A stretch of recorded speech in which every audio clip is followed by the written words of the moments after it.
जय बर' हारिनि नोंथांमोननि गेजेराव आङो दिनै बिटिसि इलेक्सनखौ सोरनो भट होनो बेखौ आङो डिटेल रायलायगोन। ओमफ्राय एकदमबारे खुनु गोनो गोथो गैयाजासे आं बाथ्राखौ दिनै स्पष्ट खालामनानै होनोसै। आङो नोंथांमोननि गेजेरावहाय जे बाथ्राखौ नेदोंमोन आं बे बाथ्राखौनो दिनै नोंथांमोननि गेजेराव बुंनो माने आवगायबाय थारमाने। आङो नेबाय थादोंमोन जे फैबाय थानाय बिटिसि आव सोरनो भट होनो। बे मोनसे आंनि गेजेराव माबा जाबाय थादोंमोन आरोखि ना। ओमफ्राय सन्देह जाबाय थादोंमोन माबोरै जाबावगोन एबसुआ जेबो बुङाखै गेजेराव। जुदि एबसुआ बुङोमोनब्ला नोंथांमोना चयस खालामनाय बायदि नोंथांमोना जायखौनो मोजां मोनो बे पार्टिनिनो भट होदो होननानै जुदि एबसुआ बुंनायमोनब्ला आंबो गोसोजों चयस खालामनानै गुबुन बबेबा मोनसे पार्टिनो आंबो भटखौ होनाय जासिगौमोन थारमाने। दा बाथ्राया जाहैबाय दिनै स्पष्ट जाबाय जे मैया आबसुनि आफादगिरि दिपेन बर'आ दिनै प्रेस मिट खालामनानै स्पष्ट खालामनानै होबाय जे फैबाय थानाय समबाराव जानो गोनां एबा सेप्तेम्बरनि 22 थारिखआव जानो गोनां बिटिसि इलेक्सनखौहाय UPPL नो भट होनानै साफ्रोमबो रायजो राजाफ्रा UPPL खौ देरहासार खालामनानै सरकाराव फैहोनो थाखाय आखाइ खबजबनानै रिकुवेस्ट खालामहरबाय। मानोना बिथांमोना बुंनाय बायदिब्ला BTR नि जेनोखि सुक्ति खालामदोंमोन 2020 आव 27 जानुवारियावहाय जे बे 2020 आव जानाय बै BTR एकर्डखौ बेनि एकर्ड इमप्लिमेन्टेसननि बाथ्रानि दङ होननानै बुंदों। बेवहाय गोबां मानसि दफा दिनैसिमबो माने इमप्लिमेन्टेसन खालामजायाखै थारमाने मावफुंजायाखै। गोबां माखासे स्कुल कलेज इउनिभारसिटिबो गायसननांगौ दङ बेबो जाजोबाखै दासिमबो। आरो जोंहा माखासे भेन्सार स्कुलफोर दङ कलेजफोर दङ प्रभिन्सियेलाइज खालामनांगौ दङ निट बेसिसखौ नायनानै। आरो लोगोसेनो गोबां माखासे जोंनि गेजेरावहाय बे बिथांमोननि केसखौ फोजोबनांगौनि बाथ्रा दङ रन्जन दैमारि सारनि बाथ्रा दङ आरो गोबां बाथ्राफोर दङ जायफोरखौ दिनै जोंनि गेजेरावहाय खुनु मोनसे बुंनानै फोजोबनो हाया। दिनै जोङो गहपुरसिम जोंनि BTR सिमाया बारायदोंब्लाबो नाथाय गोबां माखासे गामिफ्रा हाबाखै आरो माखासे गामिफ्रा हाबबाय। आरो बेफोरखौ दिनै मावफुंनांजोबगौबा UPPL थाबासो हागोन आरो UPPL गैयाबा हानाय नङा बे बाथ्राखौ दिनै स्पष्ट खालामनानै होबाय दुलाराय बर' फरायसा आफादनि आफादगिरि दिपेन बर' सारा। दे बिथांमोना जानो हागौ मोनदांदों जुदि गमामा जुदि BP बा सरकाराव फैयोब्ला बिथांमोना माने जेनोखि BTR नि एकर्ड इमप्लिमेन्टेसननि खामानि मावनाय नङा बिनि अपोजिट खामानि मावगोन। सिमा बारायहोनाय नङा। सिमा बारायाब्ला बै BTC नि बायहेरायाव थानाय बर'फ्रा मेजर जेराव बर'फोर दङ बिसोरखौ बोरै माबा खालामनो हानो गोबां बाथ्रा फैबाय। जोंनि बर'फ्रा ओरै सनितपुर गहपुरखौथ' बाद हो ओरै लखिमपुर बारलांनानै जोङो नुयो जे जोंना धेमाजियावहाय गोबां बर'फोर दङ। जुदि जोंनि सिमाफ्रा दानख' दुंख'ब्लाबो बै धेमाजिसिम थाङोब्ला धेमाजिसिम थांनानैब्लाबो जुदि बर'फोर बे मेजर बर'फोरखौ जुदि सोनो हायोब्ला जोंनि थाखाय जोबोर मोजां जागौ। दा गतिके दिनै साफ्रोमबो रायजो राजाफोरखौ दुलाराय बर' फरायसा आफाद माहारिनि सिनस्रि एबसुआ दिनै बुंनाय लेखा आं नोंथांमोनखौ खावलायनो लुगैबाय जे नोंथांमोनाबो जुदि थारैनो थासारिखौ जुदि गोजोनखौ लुगैमारबायब्ला गोजोन थासारि लुगैदोंब्ला जे फरायसाफ्रा जुदि गावसोरनि गोसोबायदि फरायनो हानाय आबादारिफ्रा गावसोरनि गोसोबायदि मावनो हानाय बेफार फालांगि खालामग्रा बिजनेसमेनफ्रा गावसोरनि गोसोबायदि बिजनेस मावनो हानाय खुनु रावखौबो गिनांगौ गैया माबा गैया बेफोर बाथ्राखौ लानानै बिथांमोना दुलाराय बर' फरायसा आफादा खावलायबाय जे UPPL खौनो फिन आरो खेबसेबाव सरकाराव लाबोनांगौ। स' बेनिखायनो BTR हालामाव थानाय साफ्रोमबो बर' फिसाफ्रा ट्रेक्टरनि सुबियाव भट होनांगौ होननानै दिनै स्पष्ट खालामनानै होबाय एबसुनि आफादगिरि दिपेन बर'आ। दा रायजो राजाफोर नोंथांमोन गोबां बाथ्रा दं बेहाय गोबां रहस्यफोर हाबनानै दङ। दिनै बुंनो हागौ जे बिथाङा एबसुआनो UPPL एबसु होननाय बाथ्रा गोबां दिनै माखासे राजखान्थि हान्जाफ्रा बुंदों आरो दिनै गामि बिथांमोना मोनसे पस्टार सिथारदों इलेक्सन टाइमाव एबसुआ हाबनो मोना होननानै नो एन्ट्रि एबसु फर इलेक्सन टाइम होननानै बिथांमोना गोबां माखासे बाथ्रा बुंदों आरो लिरदों। दा बेफोर बाथ्राखौ लानानैबो दाङाबाजि जाया नङा जाबाय। दा नोंथांमोना नोजोर हो रायजो राजा नोंथांमोन जोंनि गेजेराव थासारिया दिनै सुखुआव फैयामोनब्ला इलेक्सन जायोब्लानो BTC इलेक्सन फैयोब्लानो जोंनि गेजेराव गोबां मानसिफ्रा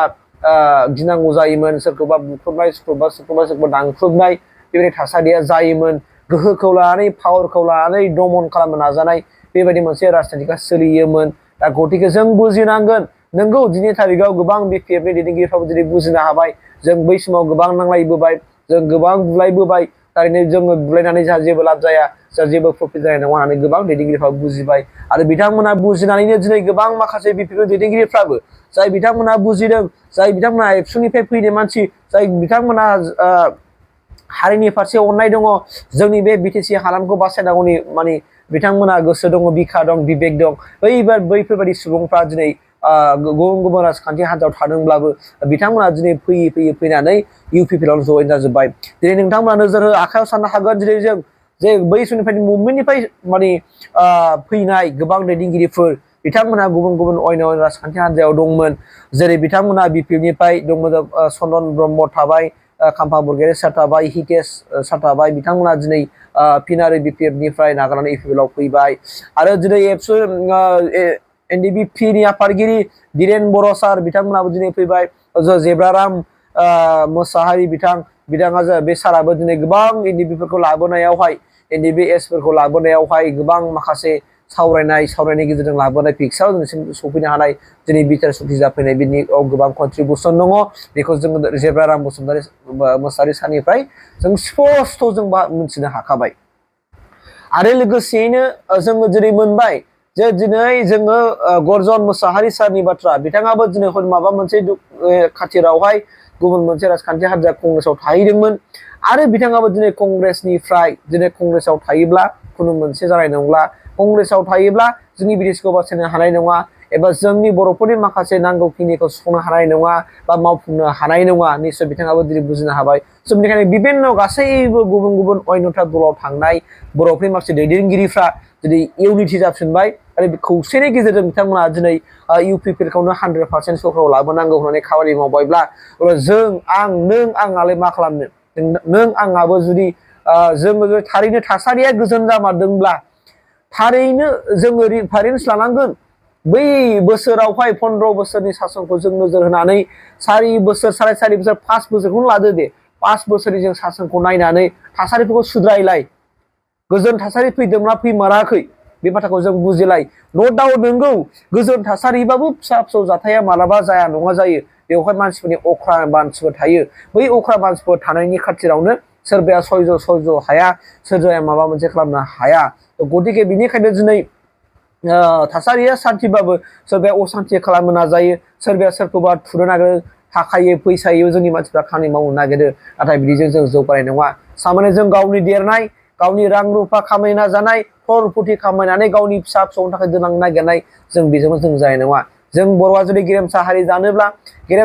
जानोब्ला जोङो इउनाइट जानानै जों हारिनि थाखाय राजखान्थियारि गोहोजों जाय शक्तिजों थायोब्लासो जोङो जातिखौ हारिखौ बासायनो हायो बै राजखान्थियारि शक्तिखौ जोङो गावनि आखाइ मुथायाव लानो हानांगोन रायजो जानो नोंथांमोन दा बेनिखायनो जों बुजिनांगोन सोरबायदि सरकारजों थायोब्ला सोरबायदि पार्टिजों थायोब्ला बिथांमोना दिनै बर' हारिनि थांनाय थैनाय बा जोंनि बे बिटिआर हालामखौ बासायनायनि खामानि मावनो हागोन स' बैफोरबायदिखौ नोजोर होनानै निसय दिनै एबसुआ खावलायबाय जेब्ला नोंथांमोनहाबो बुजिनांसिगोन साननांसिगोन सोरबा सासे मानिबा साथ्र'नि थाखाय बुंबाय थानायखौ जोङो खोमा सुनो नांनाय नंला जोङो बुजिनांगोन थार बाथ्राया मा आरो बेवहाय मा रहस्य हाबनानै दं जोङो फिसा नंखाय अबेबा मोनसे बाहायनो थाखाय जों गावनि सान्थिफोरखौ गाज्रि खालामनानै दाला जों गावनि मोन्दांथिफोरखौ जोङो गेसाव गोफोन बादियाव जोङो मालाबाबो ज्राब गारनानै दादों जों बुजिनांगोन नै बिबेकनिफ्राय सान जे थाइनै बिथांमोनहा मा बुंमारदों दिनै गोबां मानसिफ्रा बुंनो नागिरदों बिपिएल राजखान्थि हान्जाखौ बिटिसिखौहाय माने एबसुआ सापर्ट खालामाखै होननानै नाथाय जोंनाव प्रुफ दङ जों होनो हायो बै समाव बिटिसि एकर्डनि उनावहाय दिनै एबसुआनो थाफादों एबसुआनो स्किम रानदों एबसुआनो गोबां माखासे आसनिफोरखौ रानदों बेनिबो जोंनाव प्रुफ दङ मानोना जों बे समाव जों उन्दैमोन जोङो हाइ स्कुलाव हाबनानै जों कलेज लेभेलाव हाबनाय जोङो फरायसामोन बेनिखायनो जों मोनथिगौ जोंनाव एबसुनि दैदेनगिरि दंमोनखाय जों बेखौ जों बुजिनो हादों आरो मिथिदों उननि समावसो मुभमेन्टआ सोलिफिननायखाय बेवहाय मुभमेन्टजों बिटिसिजों थोजासे जानाय नंला होननानै सोमावफिननायनि खाथिरावहाय दिनै एबसुआ नागारनांगौ जानानै फैदों नोंथांमोना बुंनो हाया दिनै UPPL जोंखौ दिनै एबसुआ सापर्ट खालामदों नाथाय बे UPPL खौनो 100 बोसोर 200 बोसोर सापर्ट खालामगोन होननानैबो बेखौ नोंथांमोना बुंनो हानाय नङा सानसे समाव जुदि UPPL नि मावनाया जुदि बारगा जाबायबा बिथांमोना जुदि बिथांमोननि मावनायाबो जुदि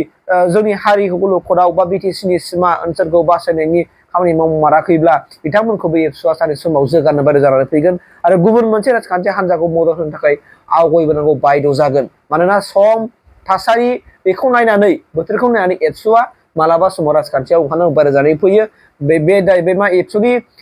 बे एबसुनि संबिजिराव दङ नोंथांमोना एबसुनि संबिजिरखौ फरायदो अब्लानो मिन्थिगोन आरो बेनिखायनो जायफोरनाखि दैदेनगिरिफ्रा दिनै एबसुआव थानानै फैदों आरो दिनै गुबुन गुबुन राजखान्थि हान्जायाव दं बिथांमोना मिथिगौ दा बिथांमोनाबो बुङा बेनिखायनो आरो सोरबाया गावनि सार्थनि खाथिरावहाय मालाबा मालाबा बाथ्राफोरखौ बुङा नङा बुङो दा रायजो जा नोंथांमोननिफ्राय नोंथांमोनखौ आंबो डाइरेक्टलि दिनै एबसुआ खावलाय लेखा आं सिगाङावनो बुंदों जेराव एबसु दं बाहाय नैबे बिटिआर इनफ'आ दङ होननानै जेराव एबसुआ थागोन बाहाय बिटिआर इनफ' थागोन जेराव एबसुआ मदद होगोन बेवहायनो बिटिआर इनफ' थागोन होननानै आं खावलायदों गतिके आंबो आंनि चेनेलनि गेजेरजों नोंथांमोनखौ खावलायबाय जे नोंथांमोनहाबो जुदि एबसुनि खावलायनाय लेखा लेखा UPPL खौनो सरकाराव लाबोनो थाखाय एबसुलुटलि सिंगोलै सरकार दानो हानाय बायदि UPPL नि महर होजोबनानै खेबसे UPPL खौहाय सिंगल